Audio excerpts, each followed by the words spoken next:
Reversed.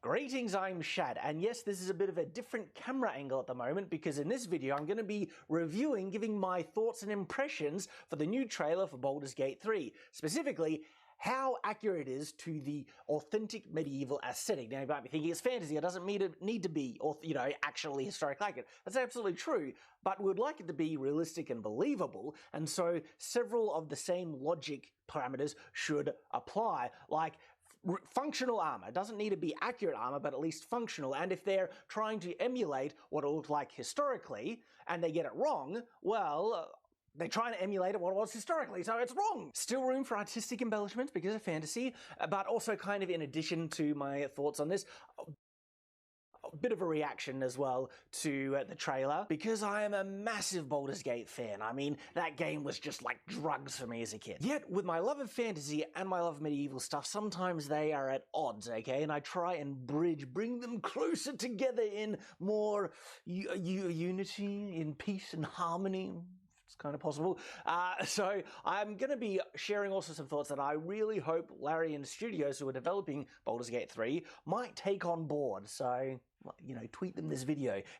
Now, I'm over the moon that Larian is making this because, oh gosh, like Divinity Original Sin 2 was one of the best games ever made, okay? And I've already made a whole video sharing why I think it was so darn good. So if there is anyone who can recapture the magic of Baldur's Gate and improve upon it, okay? Because that was kind of one of my criticisms with the top-down strategy kind of RPG thing, that people were just trying to kind of redo the thing with just a bit, some bells and whistles here and there. Not true polish, but Larian, they have actually improved and elevated the genre, and so if they can bring it to Baldur's Gate 3, oh my goodness, I'm excited. Yet even with how good Divinity Original Sin 2 was, the weapons and armor were pretty darn poor, okay? There was a lot of room for improvement, so hopefully you'll do a better job with Baldur's Gate. Now, obviously, this is a cinematic trailer, so we're not going to see some of the designs in-game, and maybe, because there's still time, they're still doing it, okay? There's still time to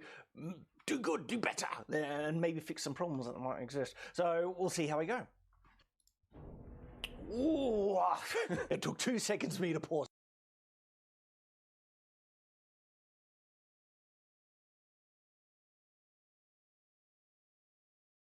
People were just trying to kind of redo the thing with just a bit, some bells and whistles here and there. Not true polish, but Larian, they have actually improved and elevated the genre, and so if they can bring it to Baldur's Gate 3, oh my goodness, I'm excited. Yet even with how good Divinity Original Sin 2 was, the weapons and armor were pretty darn poor, okay? There was a lot of room for improvement, so hopefully you'll do a better job with Baldur's Gate. Now, obviously, this is a cinematic trailer, so we're not going to see some of the designs in-game, and maybe, because there's still time, they're still doing it, okay? There's still time to do good, do better, and maybe fix some problems that might exist. So, we'll see how we go.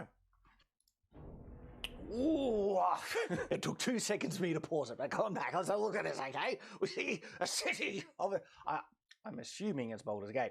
And, It's a crenellated battlement wall, alright? Very interesting. These crenellations better be head height, alright? Okay, head height crenellations for... It's not really a castle, but medieval castle-like defenses. It looks great, okay? There are some artistic embellishments on the design, but I will say that the towers are inset too far to the line of the wall. The whole point of towers is to give the defenders a greater field of fire, which means them sitting further out from the line of the wall that they're connected to. If they're just sitting on them, all they give is really elevation. Now, with the gatehouse particularly, okay, see how the towers on the gatehouse are pretty close to the actual gate itself?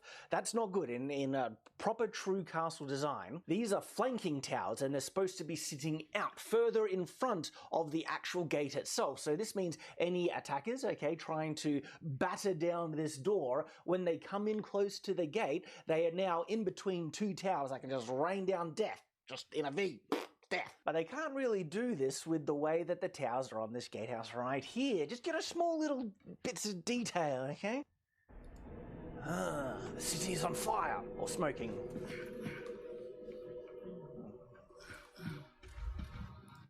Alright, okay, we see a fantasy sword, we see a guy in medieval-like armor, and we see a bit of a medieval-ish city. So the fantasy sword design is very stock standard, okay, where it has like these little kind of spiky things on the end of the quillins. That like, spikes up are okay, look, spikes in general add unnecessary weight to swords, and if you look at real historical swords, they're thin, okay, the crossguards are thin, like compare this crossguard to you probably can't see the other crossguard, but they're thin. Also, if you can hear a baby in the background, that's my 1-year-old son. Can't do much about it. The city streets, we're seeing a lot of stone buildings. I see corbelling on the buildings. Okay, all right.